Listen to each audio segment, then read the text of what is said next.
this entire story is infused with the idea of trust, right?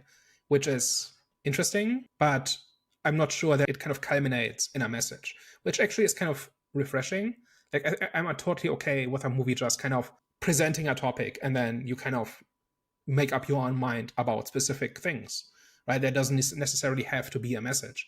And I've said this before that like a movie aimed at adults should not have a message; it should have ideas.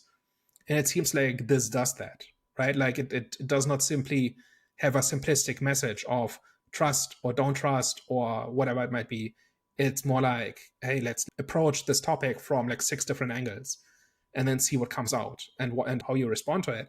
So one of the questions it asks, right, without telling you the answer, is should they have gone to the police? Should they have reported the accident? It's a difficult one, especially when I mean, of course, the right thing is to always, own up to your mistakes and go to the police is what you would think is the right thing to do in society. But again, you then think of it from their perspective. They're just graduated high school or whatever it is, about to go off to college, have these big dreams. I can't remember the name of the girl who went to go to New York and become a famous actor and stuff like that. And then before you know it, like your life's completely flipped and gone to shit. And it's like, okay, what do you do in that situation? You kind of have to just question your own morality in that situation in terms of what you would do, because some people choose self-preservation over anything else, and other people would see that, they made a mistake and they need to own up to it and they will sort of deal with it. So it's a question of, your own personal morality and how you view it, what situation you find yourself in as well. Because again, everyone's approach to it would be different and unique. So in this situation, there were a bunch of teens that had their lives in front of them.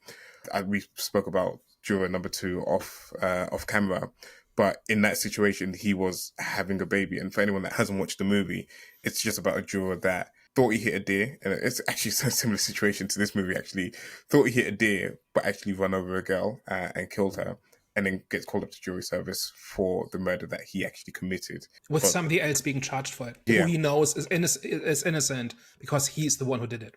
So then he's then tasked with questioning his morality and choosing what he does in that situation. It's a very similar idea, right? Like morally, in a vacuum, it's clear what the correct thing to do is, right? You come clean, you report it because you have not done nothing wrong, right? Like yes, you caused an accident, but it was an accident.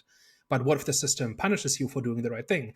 What if the police needs to pin this on and you're the only option? Like there's nobody else around. And what if that ruins your life? Who benefits from that, right?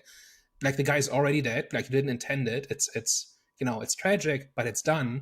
And why should you add to the damage, right? Like that is a real question. It's not about morality necessarily, but it's more about what would you do?